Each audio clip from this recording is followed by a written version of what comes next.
El pacto. Es difícil saber bien las intenciones de las personas hoy en día, no sabemos qué personas están bien, si haya personas con embrujos, o si estas personas son realmente personas y no demonios que caminan junto a nosotros.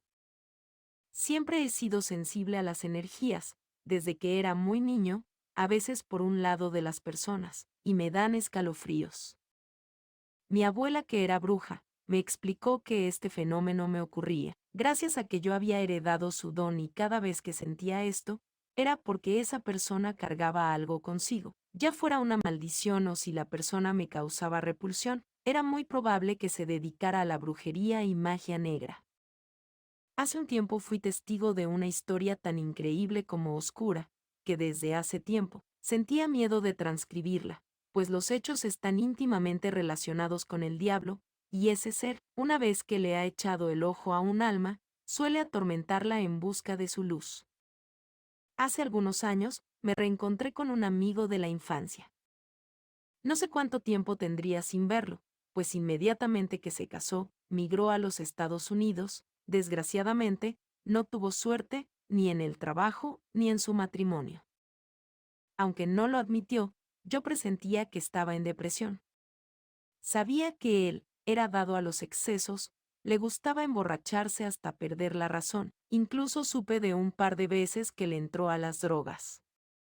No quise juzgarlo, al contrario, estuve cerca de él, pero él no era dado a demostrar sus emociones. Seguía siendo el mismo bromista que solía ser. Sin embargo, su rostro de vez en cuando se tornaba triste. Un día, nos quedamos tomando unas cervezas afuera de mi casa. Aún no me sentía mareado, me habría tomado apenas un par de latas.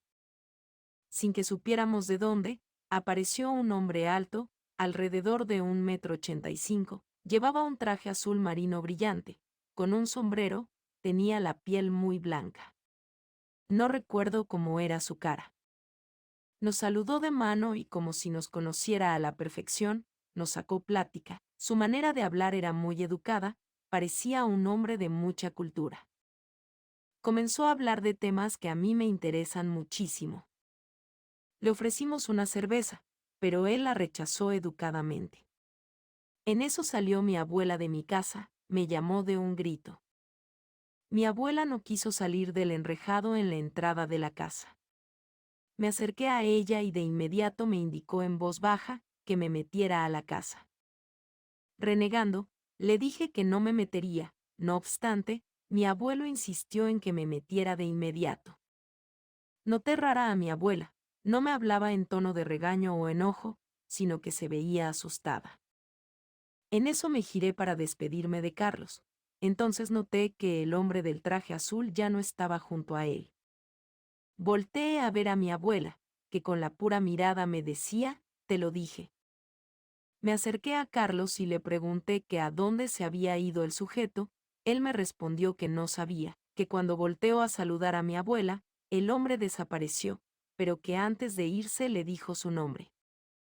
Carlos no pudo recordar el nombre del hombre, solo me dijo que debía ser extranjero, pues sonaba raro, solo se acordaba que empezaba con la letra M. Me metí a mi casa y mi abuela ya tenía lista el agua bendita. Me roció todo y después me puso a rezar varios credos, enfrente de un enorme crucifijo que tiene a un lado de la puerta de entrada. Me preguntó que si no sabía con quién había estado hablando, yo le respondí que no. Ella me respondió que ese hombre era el chamuco. Pasaron varios días, para que volviera a toparme con Carlos. El tipo se veía muy mal, se veía desaseado y su sonrisa había cambiado. Lo que antaño fue una sonrisa burlona, ahora era una sonrisa malévola. Me dio tristeza verlo en ese estado, más cuando alguien cae tan feo en el vicio, no hay mucho que puedas hacer, por más que lo intentes, mientras esa persona no quiera ayudarse a sí misma, poco o nada se puede lograr. Como no quise fomentar su alcoholismo, ni ser parte de sus juergas, Carlos dejó de frecuentarme y volví a perderle la pista por algunas semanas. Recuerdo que lo vi en marzo, se veía fuera de sí, me dijo cosas que en ese momento no les encontré mucho sentido. Me comentó que hizo un pacto con el diablo y que se escondería unos días. Él llevaba un morral en el hombro y un enorme cuchillo en la mano. Inmediatamente que me dijo esto, se fue y no volví a verlo pasado más de un año.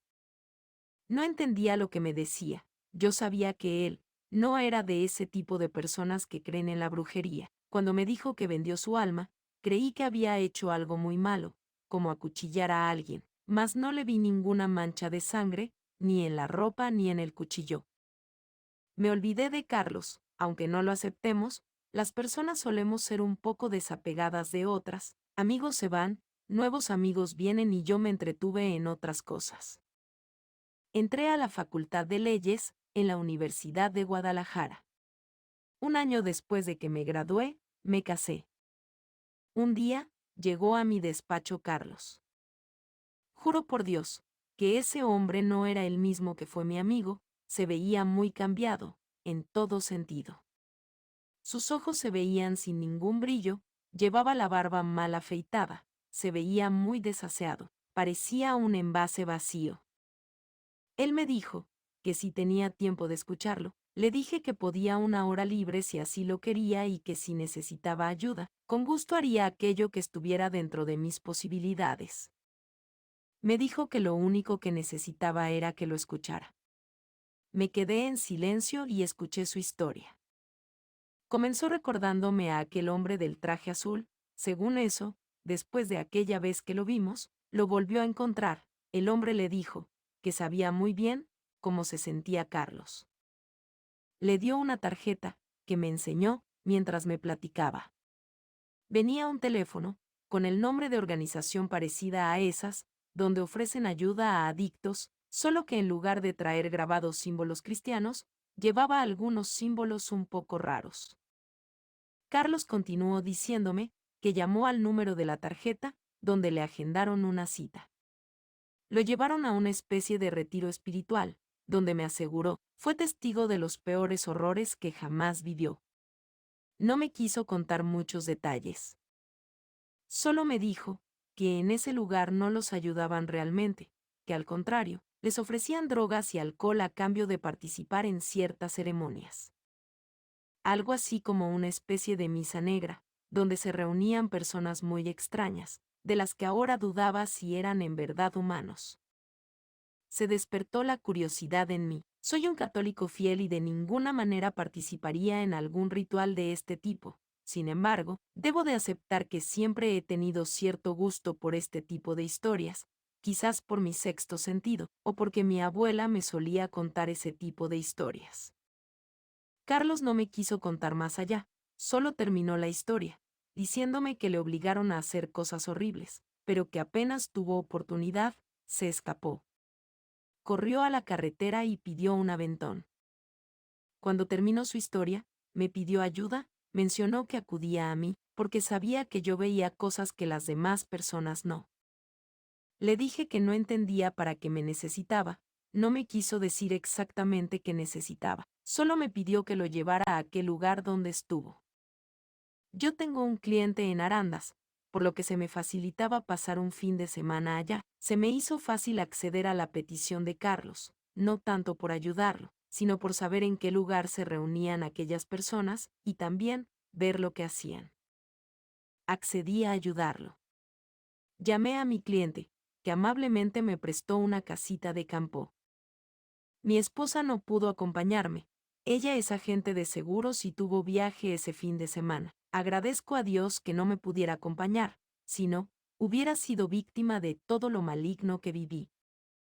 Llegamos un viernes por la tarde, por más que le preguntaba a Carlos sobre lo que necesitaba hacer allá, no lo lograba hacer confesar.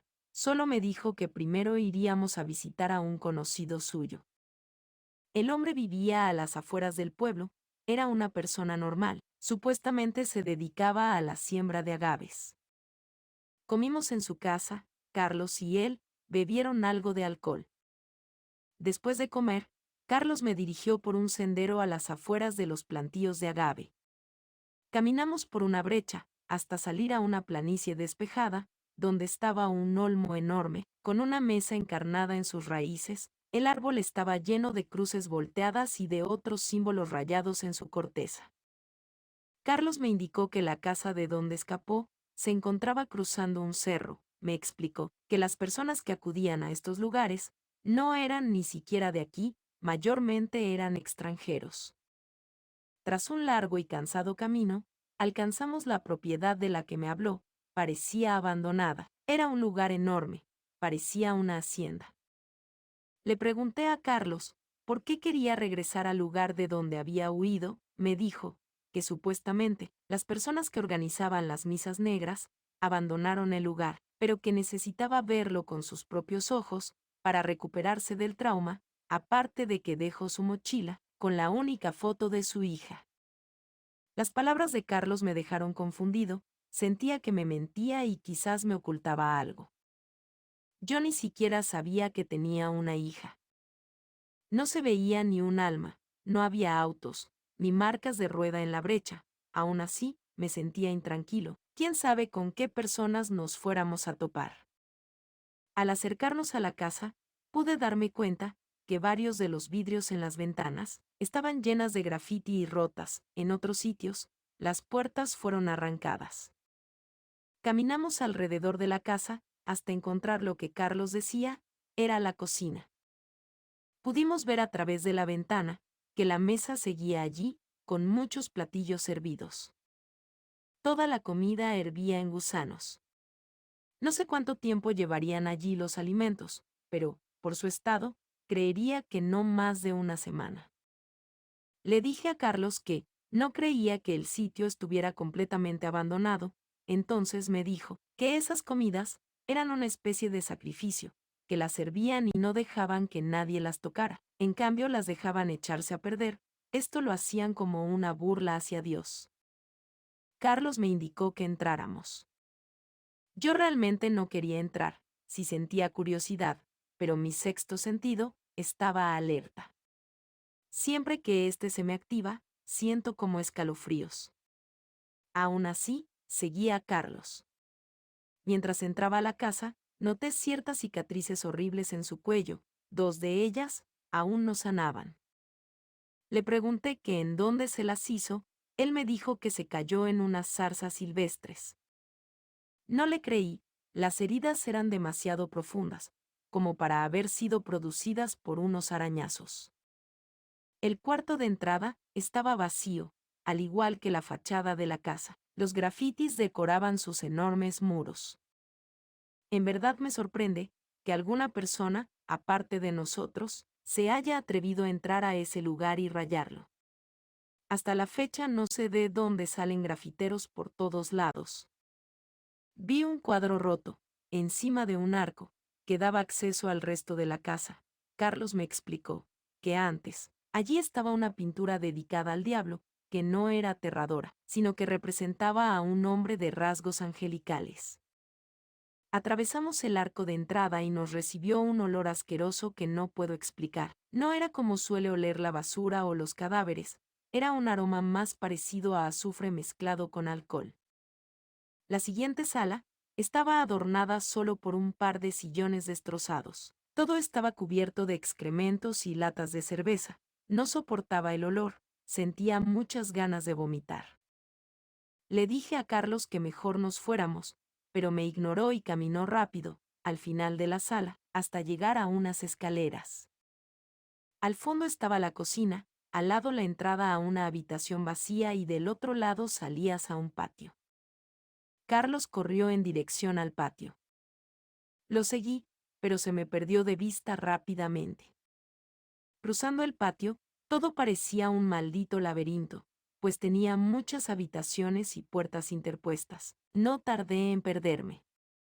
Llegué a un lugar, que supuse era el baño, estaban varias regaderas unas junto a otras, de un par de tubos, colgaban unas cadenas oxidadas. Comencé a llamar a gritos a Carlos, sin embargo, no recibí respuesta. Mi sexto sentido se activó. Comencé a sentir un escalofrío muy intenso, sabía que algo malo estaba cerca. Escuché algo que se arrastraba por el azulejo de la pared. Sabía que iba a haber algo. Se me reveló un espectro, era un hombre con una obesidad extrema, se arrastraba como un gusano por el baño, tenía los ojos en blanco, decía maldiciones y babeaba. Saqué un crucifijo que cargo siempre conmigo, lo sostuve en mi mano derecha y comencé a rezar la Magnífica, que es una oración muy poderosa, enseñada por mi abuela. El ente se arrastró hacia atrás lanzando un chillido, que me dejó aturdido.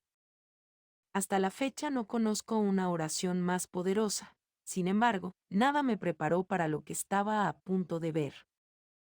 Apenas me reponía del aturdimiento, cuando entró Carlos, me dijo que me había estado buscando, que estábamos cerca de las habitaciones donde los encerraban.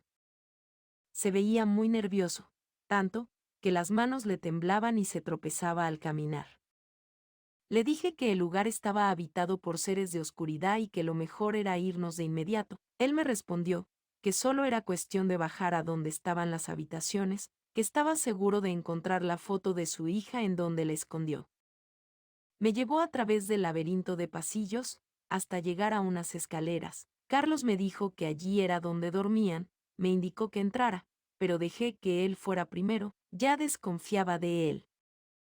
El lugar apestaba a encerrado y a ratón, noté de inmediato algunas veladoras encendidas, mucha basura en el piso, era obvio que alguien seguía habitando el lugar.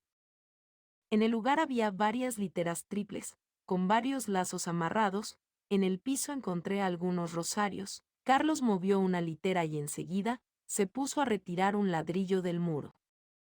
Allí fue cuando me di cuenta, que me estuvo mintiendo todo el tiempo, pues de su escondite, sacó un cráneo de algún animal, con alfileres en los ojos y un símbolo tallado justo por encima de los ojos. Apenas vi esto, le empecé a reclamar, él me pidió disculpas, después me dijo que se me hubiera dicho la verdad, no habría accedido a acompañarlo. Le exigí que me contara la verdadera razón por la que nos encontrábamos en ese lugar. Cuando Carlos iba a comenzar a hablar, se escuchó un quejido debajo de una de las literas. Salió un hombre en muy mal estado.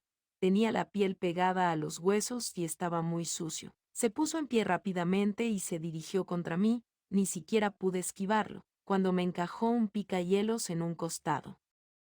Carlos se me quedó mirando sin hacer nada por ayudarme. Mi respuesta fue soltarle un puñetazo en la cara al sujeto. Fue tal el nivel de adrenalina en mi sangre, que de la fuerza, lo tumbé al piso. No me quedé a ver si se levantaba, maldije a Carlos y corrí fuera de esa asquerosa habitación. No sé ni cómo le hice, pero logré salir de ese laberinto de habitaciones y pasillos.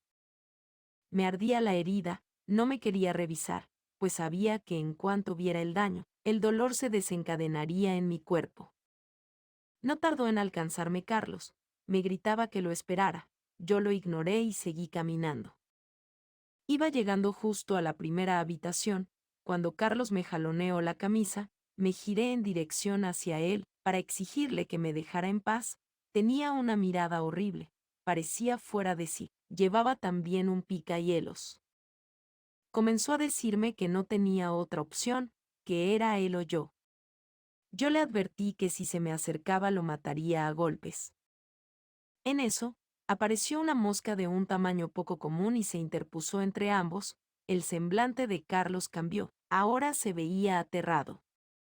De un segundo a otro, un enjambre de moscas apareció. Carlos gritaba como loco, decía una y otra vez, que me llevaran a mí en su lugar. Sabía qué era lo que ocurría, era una aparición demasiado tenebrosa. Aquello tenía que ver con el mismísimo príncipe de las tinieblas. Me encomendé a Dios y salí huyendo del lugar. Por fortuna aún había luz. Fue tal mi adrenalina, que no paré, hasta llegar a la casa del hombre que nos invitó a comer ese mismo día. Miró mis heridas y rápido me atendió, por fortuna no era tan profunda. Aún así me hizo el favor de llevarme a un puesto de la Cruz Verde, para que me pusieran la vacuna contra el tétanos. Me sentía muy mal. Incluso me comporté grosero con el conocido de Carlos, y es que, en ese momento estaba paranoico. No obstante, una vez que vi las buenas intenciones de esta persona, le agradecí y dejé mi número, pues me quiso platicar algo referente a Carlos, pero no quise escucharlo en el momento.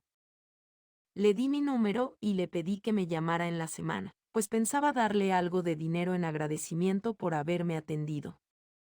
Decidí irme de inmediato a mi casa, ni siquiera regresé a la casa que me prestó mi cliente. A los 6 días de lo ocurrido, enfermé, fue muy extraño, me encontraba en mi despacho, no me sentía débil, ni congestionado de la nariz, simplemente de repente, se me elevó la temperatura tan intensa, que me hizo convulsionar. Me llevaron de emergencias a un hospital. Me practicaron estudios de la cabeza a los pies, me sacaron sangre, sin encontrar nada que me ocasionara esa fiebre repentina. Estuve en observación un par de días y luego me mandaron a mi casa. Estando en casa me sentía aún peor, una debilidad invadió mi cuerpo. Pasé un par de noches delirando, siempre era lo mismo. El enjambre de moscas aparecía de la nada en mi habitación, escuchaba un chillido horrendo, momentos después, las moscas desaparecían dejando a la vista un cuerpo sin piel. Reconocía quién era, por la sonrisa malévola, solo podía ser Carlos. Mi esposa me estuvo atendiendo. Ella no es creyente de temas paranormales, incluso hoy en día, duda de mi clarividencia. No obstante, en esa ocasión, viéndome tan mal y que nada me ayudara, fue a buscar a mi abuela.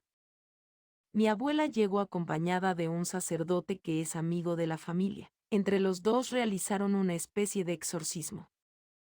Durante ese rito, yo caí en una especie de trance. Realmente recuerdo poco de lo que ocurrió, pues estaba inconsciente, no sabría repetir las palabras que usaron, o cómo fue lo que hicieron, solo recuerdo sentirme muy pesado, ver todo negro y sentirme completamente vacío. Después de terminada la sesión, sentí mucha paz. Sin embargo, la herida en mi costado me duele cada vez que siento alguna presencia extraña.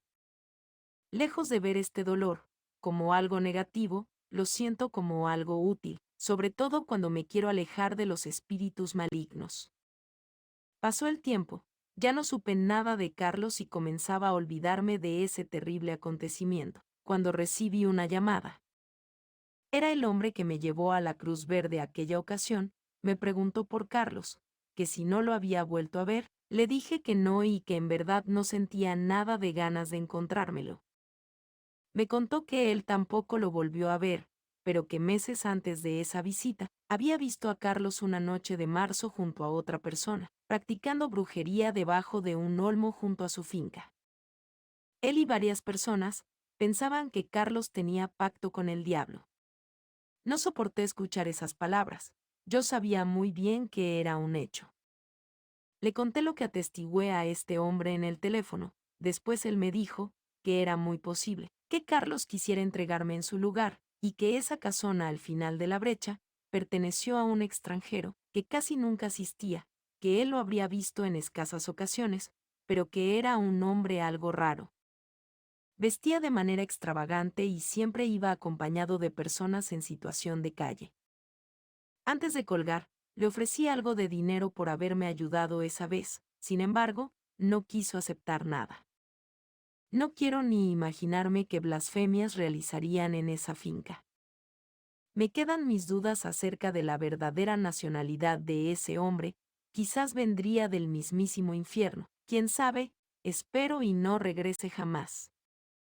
Hace pocos días, vi a Carlos rondando la plaza, estaba muy mal, tenía la mitad de la cabeza sumida, lo que le dejó mal en su habla y movimientos. Les pregunté a sus parientes acerca de lo que le pasó, pero nadie sabe decírmelo, hay muchas contradicciones. Pienso que así quedó, una vez que el diablo le cobró su deuda, aunque no sé, a ciencia cierta, qué fue lo que pidió en ese pacto. No quisiera saberlo, probablemente son cosas que te quitan el sueño. Relato escrito y adaptado por Mauricio Farfán.